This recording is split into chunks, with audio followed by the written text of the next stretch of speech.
The vengeful spirits of a mother and son and cat who were brutally murdered are a curse on a residence in Japan. Anybody who steps foot in the house goes missing shortly after. Hello and welcome back to Fatal Film, a watch-along horror movie video series where every 2 weeks I give you guys a horror movie and then we sit down and we talk about it.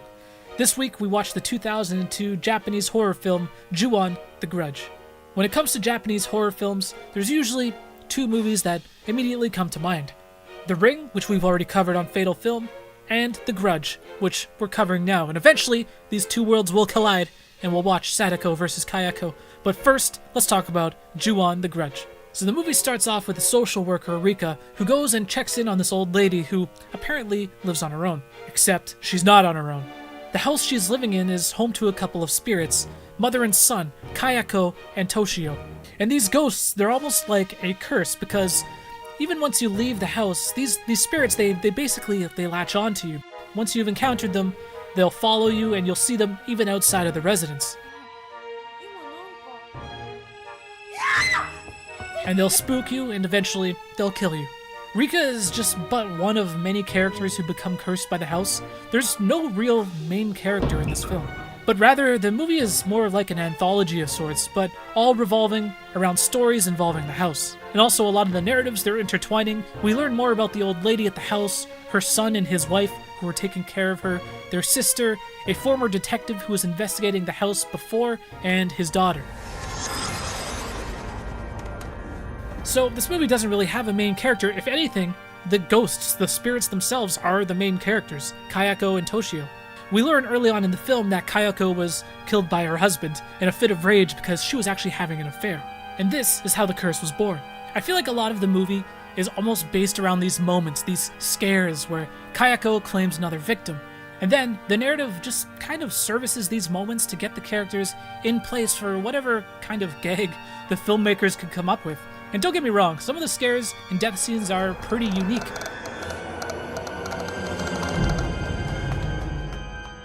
A lot of good moments visually as well. I think that's why this movie does work as an anthology of sorts, because it's a way for the filmmakers to introduce an ensemble of characters basically to kill without having to build a full feature-length story for each one of them.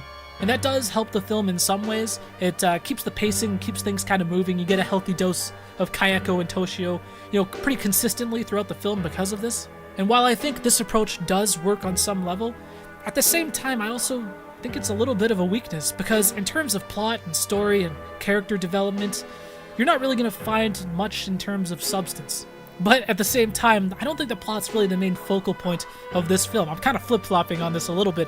But I think where this movie really shines and where the biggest strength of this movie is, besides setting up some of these, unique scares and these unique moments, it's the design of the film's ghosts. Kayako and Toshio, not only the design of how they look and how Kayako moves and how she's descending the stairs, but most importantly, how they sound.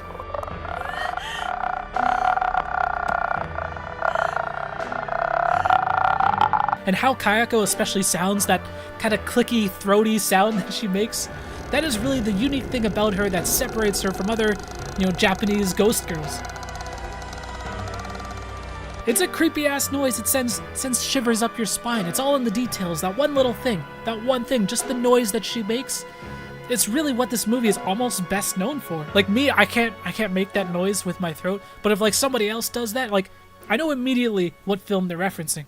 It really goes to show how important character design is, look, sound, especially when it comes to horror films. You need a good, creepy antagonist. Do you think Friday the 13th would be nearly as popular if Jason Voorhees wasn't as iconic looking as he was? I doubt it. The hockey mask is classic and instantly recognizable. I also find it amusing how Kayako, she changes in appearances several times throughout the movie. There's this one scene where she's just completely black and you just see her eyes. I was kind of confused. I'm just like, the hell is this? But her look when she's all bloodied up and crawling down the stairs, man, this actress did such a really good job of really contorting herself and making her move in such a creepy way. It's a real creepy ass scene when she's crawling down the stairs. And again, it does set up some pretty unique kind of like scares, you know, Kayako hiding under the blankets, hiding under the covers, the one place that you feel safe. No. This is the type of movie where you're probably not going to get as much out of it upon multiple viewings, but if you put this movie on with a group of friends and you're watching it for the first time, I think you're going to have a lot of fun with it. I give this movie like a 6.5 out of 10.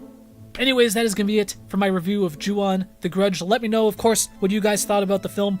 And for next episode, I wanna go back to the 80s. I fucking love the 80s. And we're going to go classic. We're going to go iconic. We're going to do Nightmare on Elm Street. I haven't seen this movie in a long time. It's going to be creepy. It's going to be campy. And I'm really looking forward to it. Anyways, thank you guys so much for watching. Peace out.